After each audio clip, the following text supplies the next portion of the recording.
This podcast is sponsored by Terraform Development proudly supports the Hopi tribe and nonprofit Hopi entities to provide essential technical support in engineering, architectural, and project management services. Eddie Kalniptua can relate to the hard work on the Hopi reservation, including the cornfield duties and traditional ceremonies that he was raised on. He values this tradition, so Terraform Development was formed to meet these needs on the Hopi reservation. Contact Terraform Development at TERRA4ORM.com and follow them on Instagram at Terraform Development. And sponsored by, hey you all, this is Carl from Carl and J-Man Save the World podcast. If you are listening to us from the Anchor website or the Anchor app, let me tell you about it. It's free. There's creation tools that allow you to record and edit your podcast right from your phone or computer. Now, there's even an option where you can add Spotify directly to your episodes. The possibilities are endless for what you create. Anchor will also distribute your podcast for you so it can be heard on Apple Podcasts, Spotify, and many more. You can make money from your podcast with no minimum listenership. It's everything you need to make a podcast in one place. So go ahead and download the free Anchor app or go to anchor.fm to get started. That's ANCHOR.FM to get started.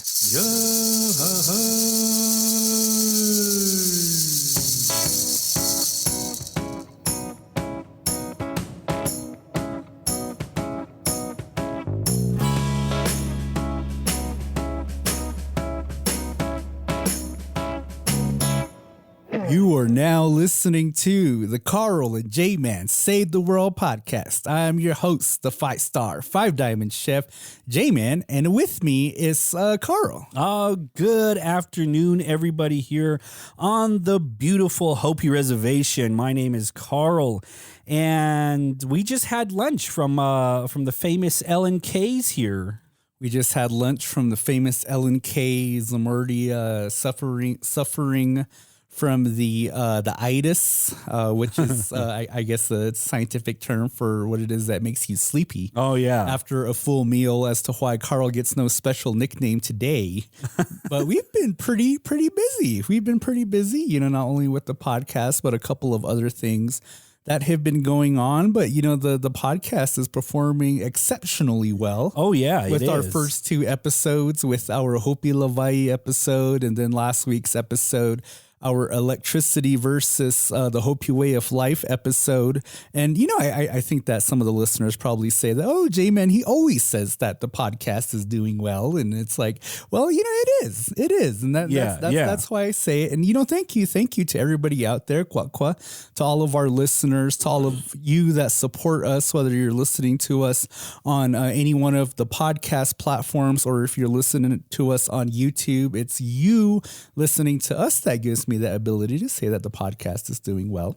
Oh, yeah, exactly. And, you guys give us that satisfaction that you guys are actually wanting to listen to all my weird jokes and stuff like that. And like my one-liners and your zingers. My zingers. Hey-oh, Well, being busy outside of just this podcast, that we were featured on another podcast that we appeared on, I think about a week or two ago, your auntie's favorite podcast. Oh, yeah.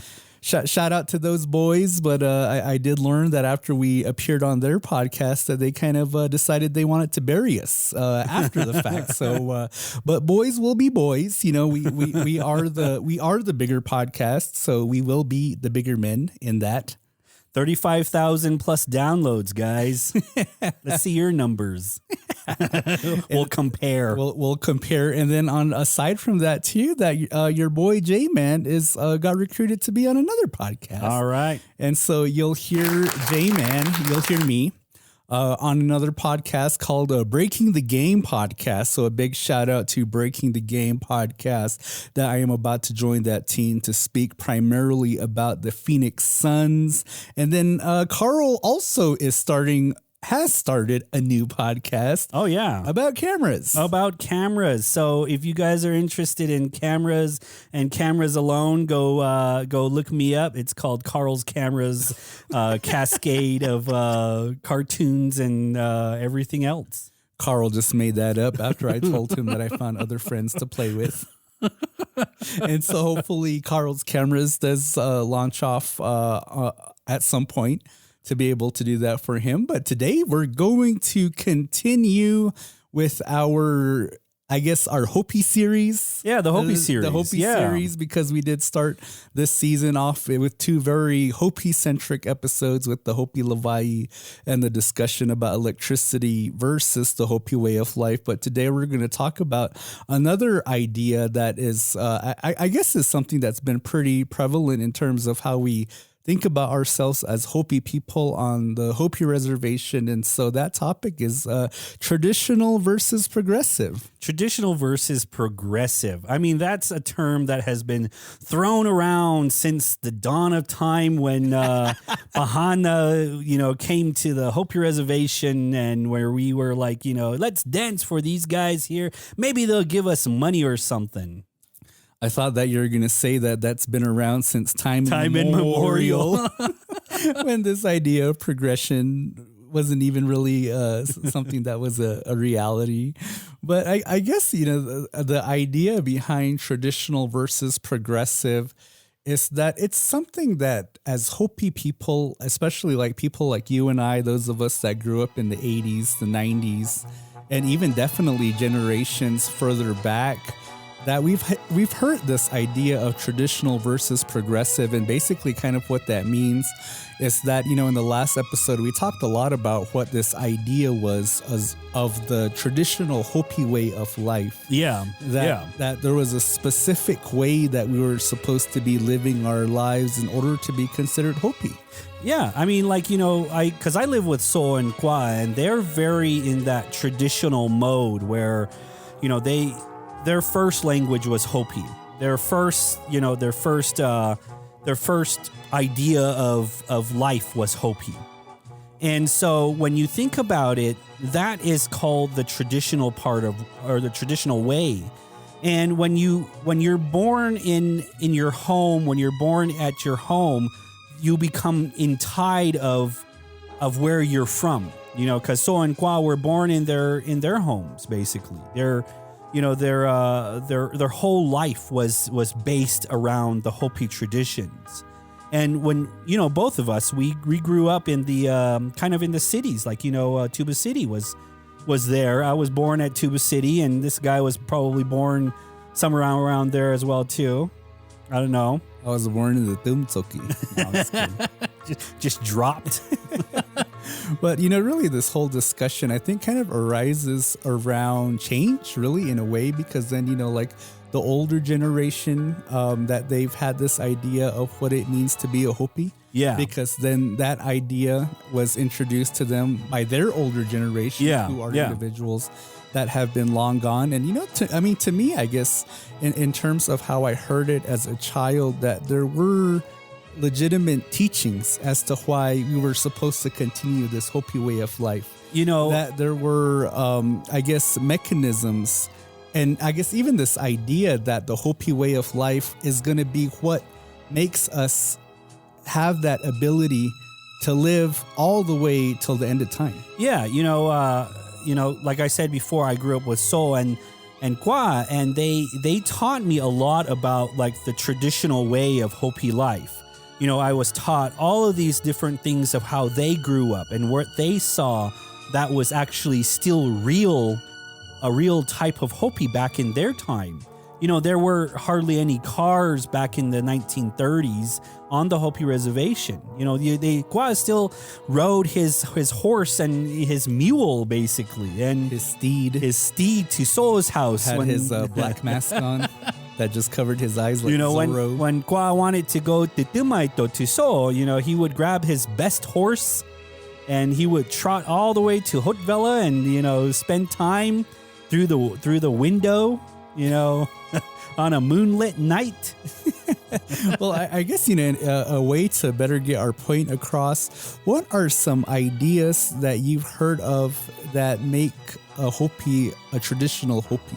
Just like that. I mean, like, how we're supposed to see ourselves as a simple man or woman in the Hopi tradition. And I guess you could say that, a man is supposed to just carry his own soya or his own seeds and plant and make sure that he grows enough corn to feed his family and for the future as well too. So, because this idea of being traditional in a way is an idea of being Hopi. Yeah. Being traditional equals being Hopi. Yeah. Or at least that's the idea of in terms of this discussion, traditional versus progressive. Because then, like a lot of the ideologies that I was taught about what it meant to be a Hopi was one, that you're supposed to be a humble person. Oh, yeah. And that you're supposed to not really be boastful and, kind of just understand what your place is within society. Another part of being a traditional Hopi is being a farmer, like you mentioned. Yeah. Just having your planting stick and your seeds. And then I think that another big concept, especially in terms of the discussion of traditional versus progressive, we talked a lot about it in our last episode, is the not to have a dependency on technology. Yeah. Because then this idea of being a Hopi meant that you lived your life off the land, that you made yourself strong by running early in the morning, that you made yourself strong by running to your field, that you made yourself strong by the actual field work that you do in your field, not having to use things like tractors or not having to use things like tillers or other types of tools that allow us to get a bulk of our field work done. We're like the Amish people. Exactly. Yeah, we're like the Amish people, but except that we have multiple wives, and Amish people only have one wife. I think you got that backwards. But that was a point that I wanted to make in our last episode, but I completely forgot. But like that, the Hopi ideology, especially in terms of what a quote unquote traditional Hopi is that of the Amish. Yeah. Is that we don't want to depend on technology. And I think that really what the underlying belief behind that is because we believe that at some point technology or even electricity or things like running water might not exist in the future. Yeah. And so it's preparing yourself to live a life off the land by continuing to live that life off the land. I guess that is true. I mean, because we still have our springs up in Hotvilla, and when you look at it, I mean, it's always been there. The spring has always been there in time immemorial. And I guess you could say that, I don't know if the water will run out at one point or the other, but we still depend on that water that's down there. I mean, it is the freshest spring water that anybody could ever taste down there. I heard it has arsenic in it. It has a lot of arsenic in there. That's why it has the best tasting water down there. That's what gives it flavor. That flavor. It gives you that boast. and so I guess even a Hopi in this day and age, that, or at least when we were young, that you heard a lot of these ideas being talked about by the older people, of this wanting to stick to the old ways. Yeah. Of wanting to continue to live our life here on the reservation, on this Hopi trail, on this Hopi way of life. And so when you hear those ideas of what a quote unquote traditional Hopi is, what are some ideas that make a person a quote unquote progressive Hopi? To make a progressive Hopi, I guess you could say the technology part of it. I guess that plays a huge role in the progressiveness of how Hopi sees itself. For me, it's, especially in conversations with the older generation, with our elders, with our Wuyongkam, for them, when they talk about this idea of what a quote unquote progressive Hopi is, it always has to do with money.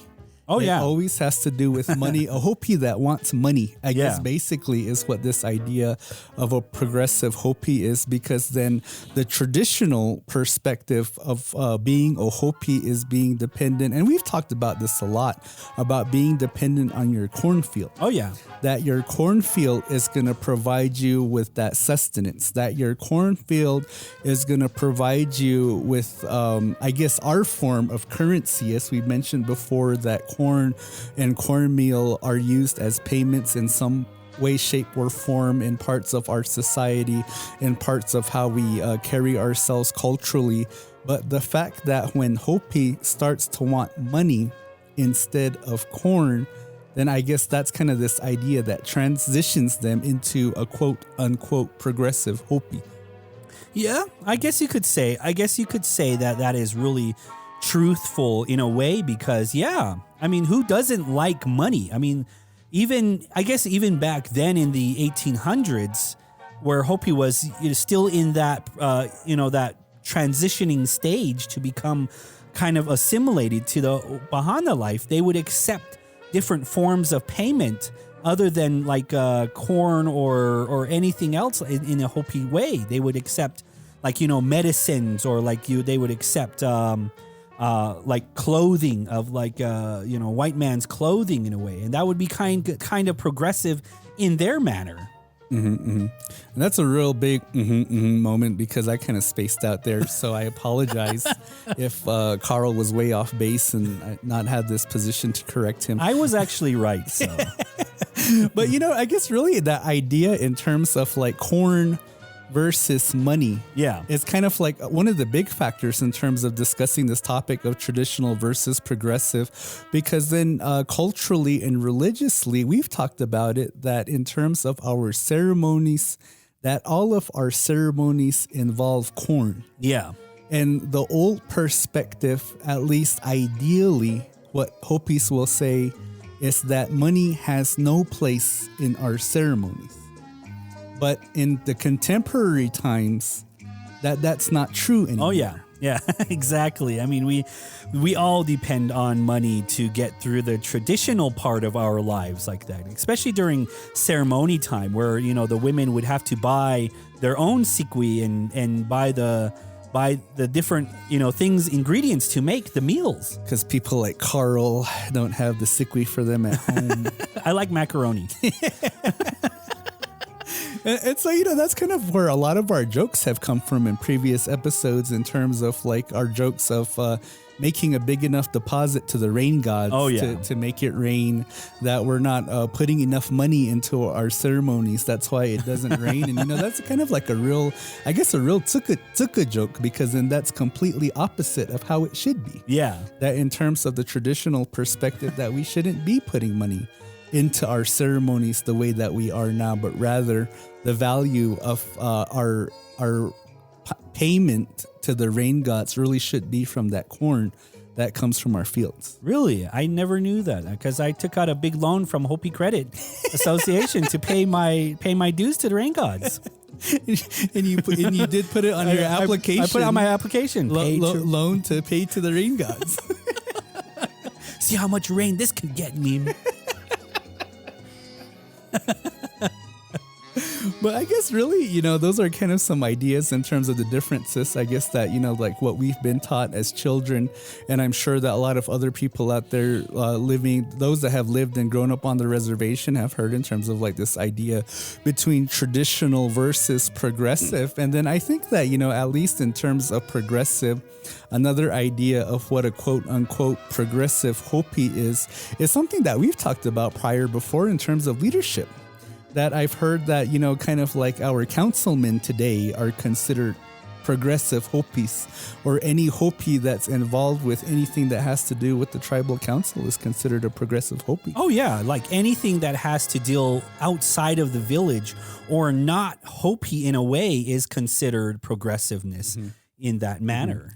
And I think specifically to any type of involvement with our tribal council or with our tribal government is this idea of assertion of power. Because then I think that in our leadership episode that we did say that our traditional form of leadership, or at least our idea of what our heritage form of leadership is that the Bear Clan are the ones that hold power in all Hopi villages. Oh, yeah. And that there's actually a system that if you don't have Bear Clan individuals in your village, then it goes to a different clan.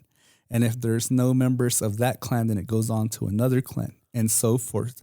And then not to mention all the other types of leadership roles that we spoke about traditionally in that leadership episode, talking about these different Mongwi positions, these different Hmong positions, different chief positions within the villages. And so really, kind of a lot of these concepts of what progressive in the eyes of our people are ideas that I guess contradict what we think a traditional Hopi is. I know it's weird in a way when you talk to different people because they kind of have this weird ideology of how Hopi should conduct themselves. And it's weird because they were all taught in a different way because of maybe their so's or their guas that taught them this type of ordeal or this type of ideology like that. And when you listen to them and then when you hear them in a way and then you're like, but that's not how Soul taught me, that's not how Soul said this to me. And I'm going to say this because this is what Soul and Kwa said this to me. And then it sparks this huge debate on who is right and who is wrong of how to be a traditional Hopi. Carl's always wrong in my eyes. And so I'm just kidding. But I guess, like thinking back on your childhood, thinking about back on those adolescent years, what are some of these conversations that you've heard, whether that be from So'o and Kwa'a or other individuals around this idea of traditional versus progressive? Like one of the biggest things that kind of popped out is like a Hopi male should always have his hair long or have his ears pierced. And in the afterlife, they tell you that in the afterlife, that's how you're identified as a Hopi individual, as a Hopi man. It's not just to where you plant all the time, you speak Hopi all the time, you do all of these Hopi things. But share all your cultural photos on social media all the time. You wear the loincloth all the time, but you can always do that, but without looking like a Hopi, you cannot be recognized as a Hopi. I know it kind of seems weird, but it's actually that's how we have weird beliefs out here. Weird beliefs out here. But you are correct. I'll admit that you are correct that our hairstyle is a part, at least traditionally, is a part of our identity. Yeah. That the Hopi men have that step haircut. I don't know what they call that in Hopi. But then our young girls have their poli'ini, which is a part of their identity. And then for Momoyam, those that are married, they have a hairstyle. Oh, yeah. That's particular in to show who they are as a person, to represent their identity. And the idea behind that is that I've always been told that because there are so many people in this world, that when you're out and about, that it's through your hair and through your language that you tell people of who you are. Yeah. And so, it's this idea that if you're out in the world and you're speaking Hopi to somebody, hakawa au Hopi and then when somebody hears you speaking Hopi, it's this idea, o kashpam Hopi, Hopi, or if they have their hair a certain way, o kashpam Hopi, they're Hopi because they have their hair this way. And I have a high top fade, and I'll be the first to admit that I'm fully assimilated, so I have no qualms about that. Yeah, he's going to be talking about sports. That's why. That's transitioning from talking about traditional Hopis to fuck the Lakers. Yeah, I was like, you know what LeBron did right now? You know what crybaby LeBron did right now? Hi, I'm Kiona, Hopi Relief volunteer and board member. Hopi Relief is a grassroots, Hopi-led nonprofit organization founded to provide relief services, food boxes, and essential supplies to Hopi tribal members throughout the COVID-19 pandemic and beyond. Our focus is to uplift the Hopi community by empowering our people to create homegrown solutions to challenges we face. We are supported by the generosity of like-minded individuals and organizations who simply want to help. You can get involved by following us on social media, sharing our story, or donating on our website, www.hopirelief.org. We are at Hopi Relief on Facebook, Instagram, and Twitter. And it's I guess the idea of being Hopi in a traditional way is to do that, is to have the rules and the regulations of how Hopi is supposed to be conducted in a way. And when you follow those to an extent or to the intent of how they are, then you are truly a real Hopi.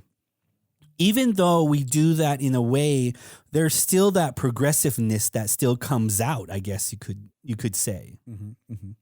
And when you look at it in that context of how when you look at it in the context of how like So'o and Kwa teaches you say to yourself, am I a real Hopi? Am I a real Hopi because I talk Hopi? I dress Hopi on certain ceremony days, and I do the Hopi things, but yet I still do like all of this Bahana stuff on the side. So we really kind of cut ourselves in that idea way of like, okay, so this is what we should be doing in the traditional way, but yet we kind of incorporate all of these progressivenesses in our Hopi traditions. And this is, in the way that you're talking about it, it's a big discussion because then, on the face of it, that it really is something that on its face makes us look like hypocrites. Oh, yeah. It's like this huge hypocrisy because then, like for all of my life, ever since I was a small child, I've always seen people drive cars. Yeah. I've always seen people wear bahanyusi, white man's clothes. I've always heard even our elders speak English. Yeah. And so, but I think that, that there are like primary parts of how we carry ourselves as people, primary parts of how we guide our communities forward that kind of maintain what this idea of traditional Hopi is. And so some of the things that I remember kind of growing up as a kid and just, listening to like my soul was probably one of the big, just like you, I guess, one of the bigger impressions on my life and just some of the things that she talked about, because there were certain ideas that she just absolutely refused to bend on. Yeah. And some of them were what we talked about in our last episode. That we shouldn't have running water in our village. Yeah. That we shouldn't have electricity in our village. Because in her mind, that meant that we were abandoning our Hopi way of life. Yeah. By accepting those things in our village. And then there were a couple of other things too that I would hear from her and other elders as a younger person in the village. And one of those things was that the Hopi Tribal Council has no power. That the actual power lies within our mongwis, within our villages. Yeah. And so, those are kind of some things that I heard in terms, like, I guess some of the bigger things that I've heard in terms of this idea of progressive versus traditional, kind of growing up as a kid. And then, kind of thinking about who are the traditionals and who are the progressives when I was a kid, because then, we've talked about this a lot. That, being little Hopi kids that, even on the playgrounds, because I think that it's a reality that us as adults, we forget how impressionable our children are. Yeah. We forget that how much they actually listen to us and how much they learn from us when we think that they're not listening to us. Because I remember being a little kid running around at the day school down at Munpapi at the day school, and then we'd have our own little gang wars. Yeah. All the lower kids, we'd be talking shit to the uppers, telling them that, oh, you guys are Bahanas. Your village wants to live like white people. Our village, we want to be traditional. We want to be like Hopis. And then, talking to my sisters who are an older generation above us, and laughing to learn that they did the same thing. Yeah. With people from the upper village. And then even a generation above that those people, our parents and grandparents, had those similar thoughts and kind of infighting with the people from the upper village, because I think that was kind of like a really big thing for us. And I know that it's a big thing for Hopis that we like to flex on certain things that we think that we're better on than other villages. Oh yeah, exactly. It's, it's weird because when you look at the Hopi website, like, go to Hopitribe.com, and then the first sentence they'll say, yes, and welcome, sit down, come and sit down at my place here. Thank you for visiting the Hopi tribe here. We're friendly to you, and we're friendly to everybody who comes. And all of this happy-go-lucky kind of deal like that. But yet, in reality, we hate each other. We want to be better than anybody else. We want to be better than the second tribe over there. I mean, like, second Mesa or third Mesa or first Mesa. We are sick of people being higher up than us. And we try to lower them to our level where we can say that, oh yeah, see, I told you so. I told you so.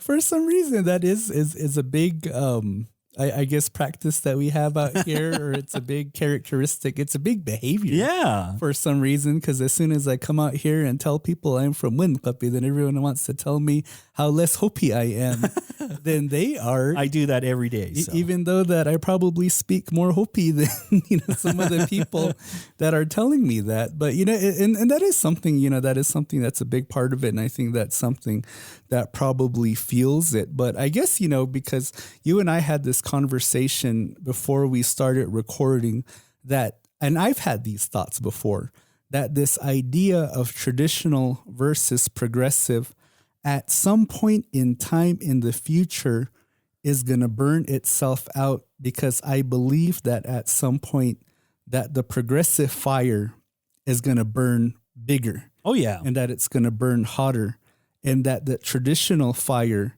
at some point will die out, unfortunately, as a result of what we've talked about before, the loss of language, the loss of our understandings of what our ceremonies mean, the loss of understanding and the importance of how to conduct our ceremonies in the way that we should be doing it. I don't think that our ceremonies will stop, unfortunately, because I look at other tribes. I look at Apaches. Yeah. And I see their crown dancers in parades. Oh, yeah. I look at the Navajos, and they have their yebiches as a part of their carnivals. Their carnivals, yeah. Of their fairs. Yeah. And at some point, and you already see it too, to a degree, in some of the parades, that you do see our dancers in parades. Yeah. But then at some point, I think it could be a reality that you start seeing katsinam in parades. Or katsinam in places that they don't belong, because then I know that our people like to dance. Our people like to sing. Our people like to dance and sing even in places that they shouldn't be dancing and singing. Yeah. And so, that's kind of belief that I have, that part of our tradition and our culture probably won't die. But because that this traditional fire at some point is going to burn out, where does this conversation then of traditional and progressive fit in contemporary times? Exactly. I mean, it is weird to think about the future like that. It's weird to think about like how it is a reality. It could be reality. Is it an alternate reality? I don't know. Maybe you could be on that trail to say that this is the way to go. This is the way we're going to be going if we continue our own way of life in this manner here. Mm-hmm. And when you think about it, really think about it, and when you think about like the past of how Hopi was supposed to be conducted, how So'o taught you in that way, how Kwa'au spoke to you in that manner of like, Gepsi, or like all of this manner of like believing in something that you cannot see. And when you think about it, nowadays we don't think like that. We don't think about how like the gods, like the rain gods, are always watching us. We make that joke where we have to pay a lot to do that. And it is a reality. It is a reality where we have to do that now. And you think about like, all of this skepti, or this like, I guess, honoring this whole idea. And when you think about it, none of us do that anymore. Gefty. We're supposed to be inclusive to all people. So Gefty, even for the efforts out there. But I guess, in terms of thinking of where that place for this conversation of traditional and progressives in this day and age, and, I asked this question, are we all progressive now? Because then, I made that argument that at the beginning of the episode that a part of being progressive is wanting money. Oh, yeah. And I love payday. Oh, yeah. I look forward to that too. So on qua, I look forward to that too. Yeah. And I guess and another idea that I've had around that too is the fact that I did mention that we are losing parts of our culture. Oh, yeah. That we are unfortunately losing parts of our religion, because at some point in our podcast, we did talk about these certain religious societies that are in existence within our villages. And in some villages, those religious societies have completely died out. Uh-huh. And at the rate that we're going, that they'll probably continue to die out in those villages that have them. And so losing our religious leaders, losing those individuals that have specific knowledge about certain things. Yeah. I think that losing those people kind of, in a way, is losing a big part of that traditional fire. When you said that, I kind of immediately did the weighing of scales and stuff like that. We have all of these traditional societies that are dying out. There's only one village here that still kind of honors all of those deep traditional Hopi societies. But with them, not being able to carry it on, and it is going to be eventually all died out in the future here. But yet we gain something else, like the education part of it on the progressive side. And we gain, I guess you could say, they gain that knowledge. I know it doesn't seem that it's comparing apples to apples. It's like, apples to oranges, basically. But in reality, that's what we're doing, is that we're losing part of our culture to gain something else. We're trading in our culture for casinos and for other types of enterprises. But I guess, asking this question, because then, like we said before, that on the face of it, that this really does seem like a hypocritical topic. Because then it's like, who's traditional anymore? Yeah. Who really lives this traditional way of life? Is that even real? You know what I mean? Because then you hear people say things like that there's no real Hopis anymore. Yeah. And I've heard sayings like that before said by people. But in terms of this idea of what a quote unquote traditional Hopi is, and that a lot of the teachings behind that, what's the value in that? Some of that specific knowledge, what is the value to people like you and I in 2021? To make it, I guess, to have that idea of how Hopi is supposed to conduct itself, is that we still try to honor the past part of Hopi, and we still try to honor doing all of these different ideologies and stuff like that. But yet we cannot get away from the progressiveness of how we live nowadays. And I guess, I mean, is it sad to say that we cannot conduct certain ceremonies without the progressiveness in those ceremonies like that? I mean, you be the judge of that. Let me ask you like this: what are some valuable teachings that come from this idea of being a traditional Hopi? I guess you could say to always be humble to somebody, to always welcome them into your home, to always feed them, to always give them something to drink, or to have coffee for them, or juice, or anything in that manner there. Bud Light. Always have lobster tail when you're when guests come comes over. And I guess those are those small little things in the Hopi tradition that we kind of overlook. We kind of take those for granted, but yet we still kind of in the back of our minds, we kind of say that, oh yeah, this is what So did before. This is what, So invited her, when somebody was coming over, and they would have a meal ready for them. Even though, it was late in the day, she would always cook for, somebody like that. And those are some teachings of just being hospitable towards each other, of creating a friendly relationship, of living in peace with one another from that traditional Hopi fire. And like for me, I think really it's just this idea of living this life to where you make your body strong. Yeah. Because, a big teaching of being Hopi is that you wake up as early as you can and you go run. You run either to the springs or you run to your field. All of that hard energy and working in your run field. to the bathroom. I thought you were going to say run to Gray Mountain. To Gray Mountain. And so, to me, I guess in that context, to me, that there's a lot of value in our traditional teachings. Yeah. Our traditional education, our quote, unquote, traditional Hopi way of life. To me, that there's a lot of value in how we could better be living our lives.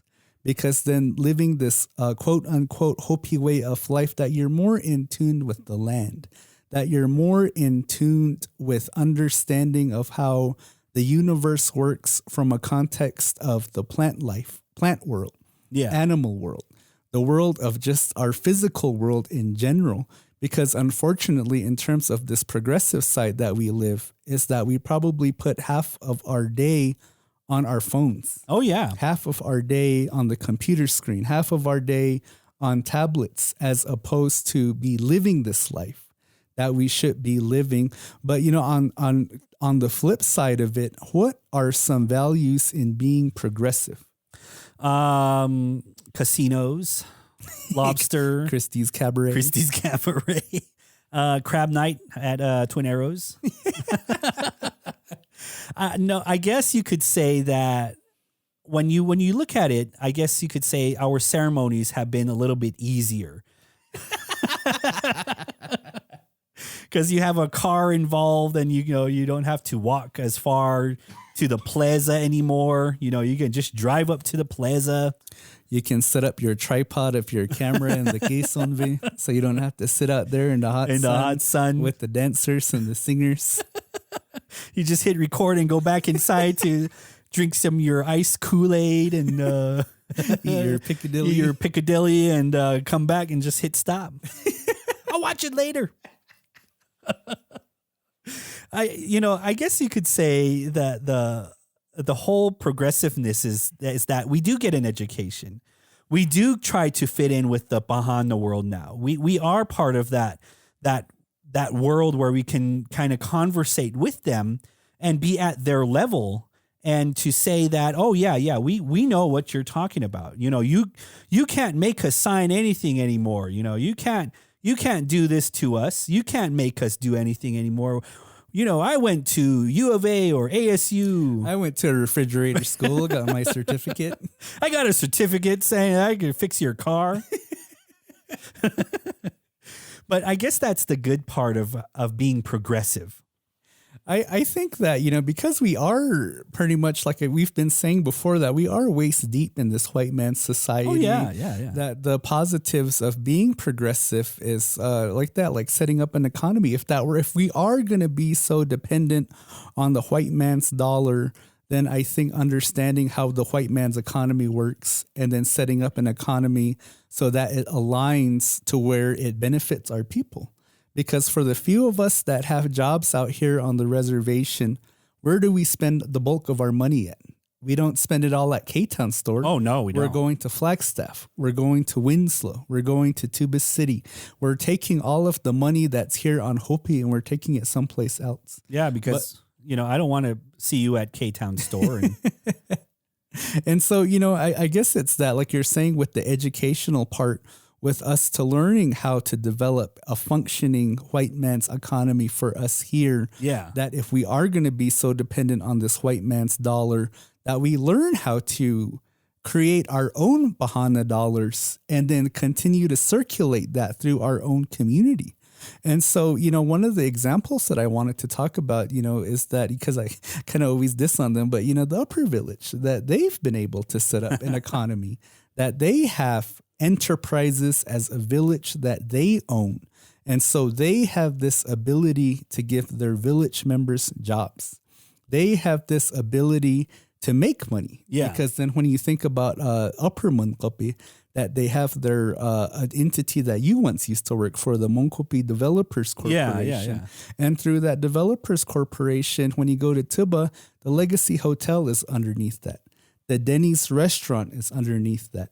The Tuvi Travel Center is underneath that. Yeah. And on top of that, they have their waste water treatment entity underneath that. And then I think that they also have some sort of tourism enterprise as well. And so, that's kind of an example where the progression works in your favor, is that when you're able to set up these types of enterprises, and when we're at this point where we all want jobs, we all want paychecks, that at least for them, they can provide these jobs for their people, for those of them that want it. Yeah, exactly. I mean, with that education wise, you hear a lot about the progressiveness, or a lot about like how you're supposed to go out and go get an education and come back and try to get a job or try to help your people and stuff like that. And I remember reading this in the Hopi Titivani, Larry Watahamaji, the cat. I heard that guy died. He's still around somewhere. I don't know. And, I read that, he did do that. He did go to in his high schooling years, is that he heard a man say that go out and get an education, go out and become something. And then when you do that, come back to the Hopi reservation and help your people get a head start on this progressiveness, get a head start on all of these different ideas of the white man's world. And when you hear that, and then you go out, and then when you finally do that you're required to do, you come back to the reservation with your newfound glory of education and whatnot, and you come back and everybody's mad at you. Everybody hates you for doing that, because they tell you that, why are you going out doing all of this white man stuff when you should have been here helping us, at the farm, helping us with the ceremonies and stuff like that.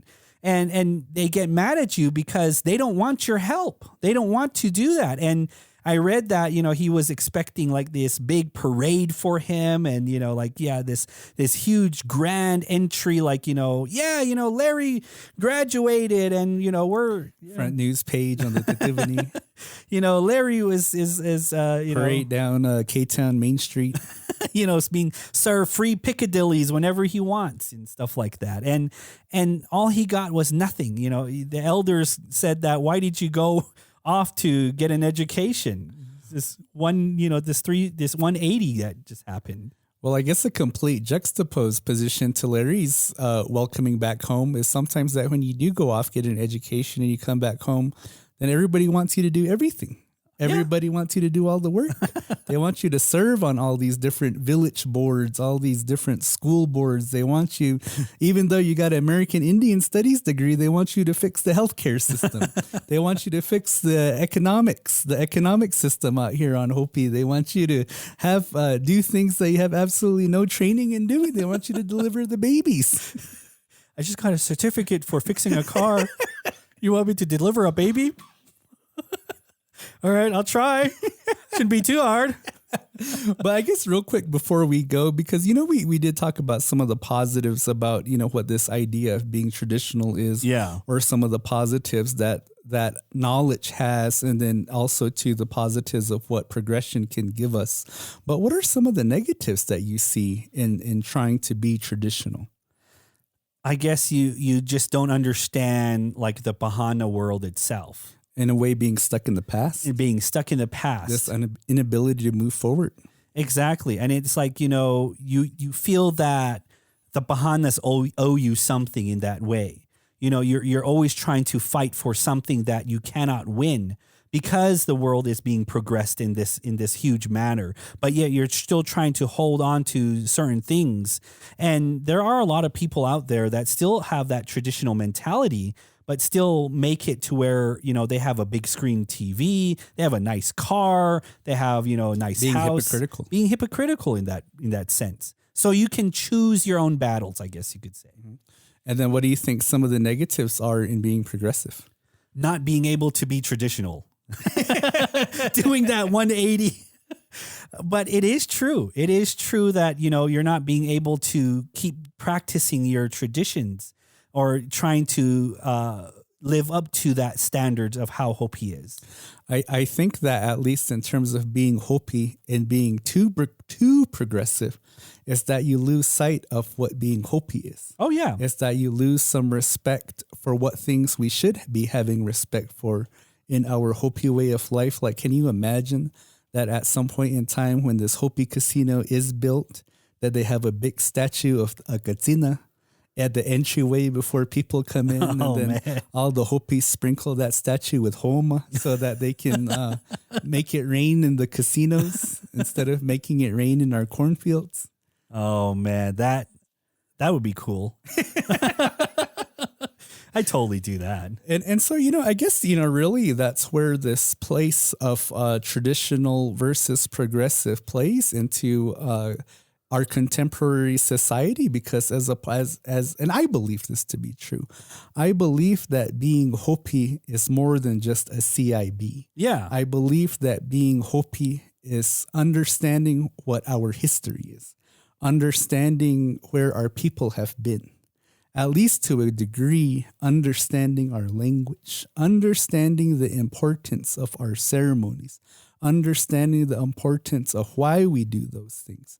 And then also, kind of some of these ethical things that we've talked about of what our ideas of being Hopi is: being humble, being kind to other people, treating other people with respect. And that's why that term Hopi is around, because people who are rowdy don't have those those teachings and those how they carry themselves to be Hopi. But then, because the fact that I do recognize that as a community that we are so dependent on Siva now, the white man's dollar, that we do need to progress in some areas, that we need to develop our economy, that we need to strengthen our healthcare systems, that we need to strengthen our educational systems. And so in a community like Hopi, it's such a unique thing to have these different competing ideologies in terms of being a traditional Hopi versus being progressive. And where is the balance that it's going to allow us to still practice these things that make us Hopi, practice our culture, practice our religion, practice speaking Hopi to each other, but then yet to still live in a community where we have good education, where we have a good healthcare system, where we have jobs available for our people to apply to have homes for our people to be able to live in. And so this is a future that I hopefully will see at some point in my day. But if not, it was nice being Hopi for the time that we were able to do so. I mean, we could go on and on about this thing here. I mean, this could actually be, another 2-parter or a 3-parter or, a 10-parter. Or 10-parter. I mean, but it is a huge topic when you think about traditional versus progressive. And it is a huge topic of trying to convince somebody other than yourself of how to do that. But, time has run out and, I want to go eat again. Carl wants to go home and watch his progressive cartoons on his progressive flat screen TV. Exactly. It's 72 inches. So. All right. Well, thank you all for listening to us and making it this far into the episodes and listening to us rant. Yeah, exactly. And, if you do want to become a monthly sponsor, go to anchor.fm/CJ Podcast 85 to donate, to become a monthly sponsor, to become part of that 30-pack party there. Or if you want to just donate $1 or a little bit more, go to buymeacoffee.com/CJ Podcast and just donate whatever you want. I mean, we appreciate all your donations for making this happen. We appreciate everything that you're doing for us, guests and people that do want to see us progress in a way. So Thank you, everybody, for listening to us. If you're listening to this on YouTube, don't forget to hit that like button. Don't forget to subscribe. We're trying to reach that 100,000 subscriber mark, and I think that we're pretty close. We're only 998,000 subscribers away from that, probably even a lot more. But don't forget to give us a 5-star review if you're listening to us on Apple Podcasts. Really help us to jump up the rankings. And big shout outs again to our sponsors, to Justin Villarreal, Terraform Development, Anchor, who's graciously funding us this season. And then big thank you to all of our circle of 30-pack givers. And then a big thank you to all of those of you that have bought us coffee. All right. Well, thank you again for listening to Carl and J-Man Save the World podcast. My name is Carl, and this is my best friend, J-Man. So long.